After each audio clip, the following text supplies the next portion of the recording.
আধুনিক গ্রাম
উপরে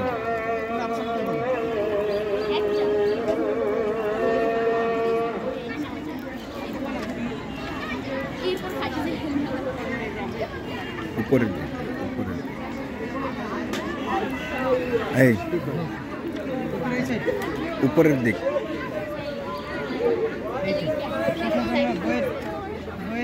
যখন করা হয় এইটা কোন সাইড বই যখন পড়ে এই সামনের সাইড কোন সাইড থাকে আচ্ছা এটা ওর কাছে এটা কোন সাইড সামনে আমি যদি বলে যে আর আমরা স্কুল হচ্ছে কোন রাখছে দক্ষিণ কেন রাখছি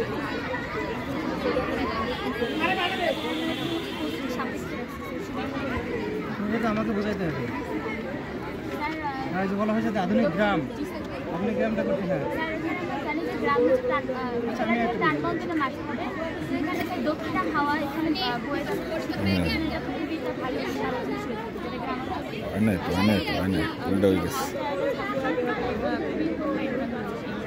আধুনিক কেন এই যে স্কুল হাতে বাড়ি গাছ স্কুল এইটার সাথে এই স্কুলের পার্থক্যটা কি হয়? স্যার এই স্কুলের পার্থক্য হচ্ছে কারণ বর্তমানে হচ্ছে তথ্য প্রযুক্তি সমৃদ্ধি তো সাধারণত এই সকল যে বিদ্যালয়গুলোতে এখানে যে ফ্যাসিলিটিস বাট এই বিদ্যালয়ের ফ্যাসিলিটিস সম্পূর্ণ ভিন্ন।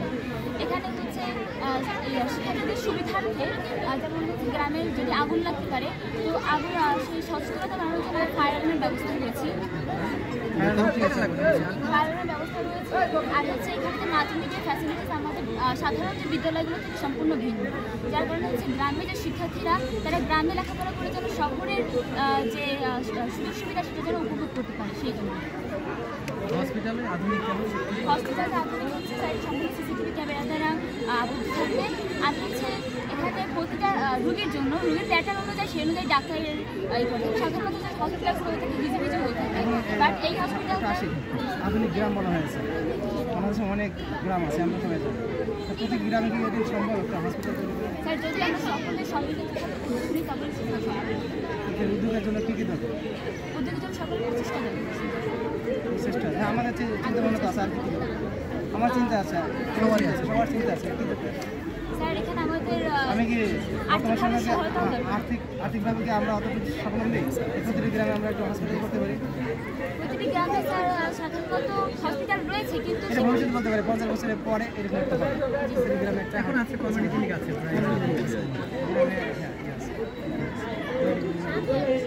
আর ঠিক আছে হসপিটালগুলো স্কুল আছে। আর এখানে আমাদের যে বিদ্যুৎ সুবিধা তৈরি করছে এখানে কোনো বাহিরের যে ইলেকট্রিক ম্যাটেরিয়াল সেটা ইউজ না করে আমরা সম্পূর্ণ সৌরশক্তিতে তারপরে সেটাকে বিদ্যুৎ আর হচ্ছে এখানে বলতে হবে। আর আমি উইন্ডোর ব্যবস্থা করেছি, যদি অতিরিক্ত বিদ্যুতের প্রয়োজন হয় তাহলে আমরা এখান থেকে সহযোগী করি।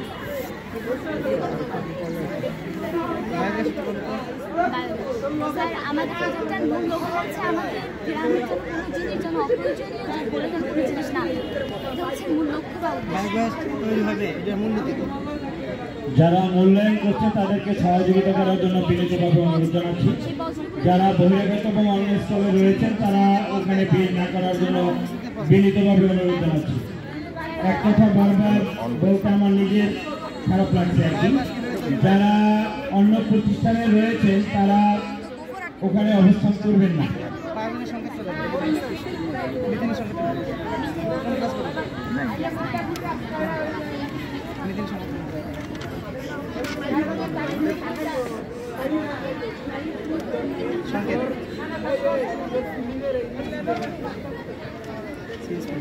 মিথেন অ্যালকেন না অ্যালকিন না অ্যালকাইন?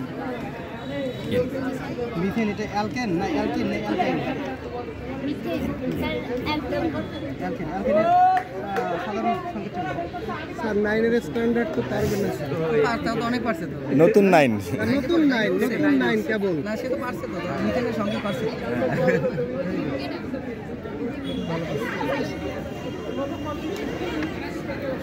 বলো সবাই মিলে বলো 5 সেকেন্ড সময়।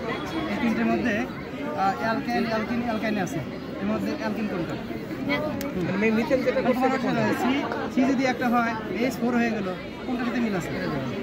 আমাদের ধাঁধার মতো প্রথম এটা মনে করে আসলে নাকি আসলে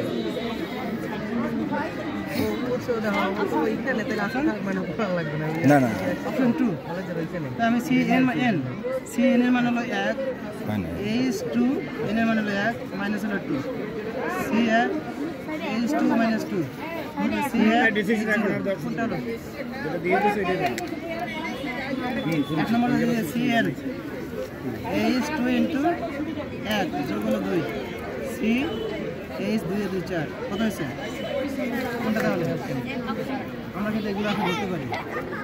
আগে যেভাবে মূল্যায়ন হয়েছে, যদি আমরা থাকি যে স্যার আসছে মেডিকেল অফিসার, সবাই বলে যে ডাক্তার অফিসার চলে আসছে, এগুলো কিন্তু বলতে পারি। আজকে থেকে উপস্থাপনা করতে হলে সবই ঠিক আছে, এইভাবে সব কিছু করতে হবে। এটা কি এয়ার ফিল্টার? সায়েন্স না, সায়েন্সে সব কিছু করতে হবে, অনেক অনেক বেশি করতে হবে। ভালো তো 9 লেভেল হচ্ছে।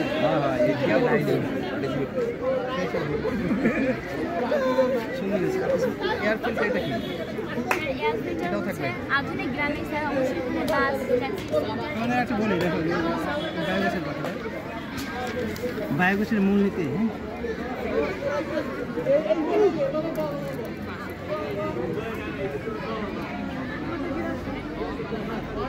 এখানে গোবর দেওয়া হয় বা যে বর্জ্য দেওয়া হয় এখান থেকে এটা গ্যাস।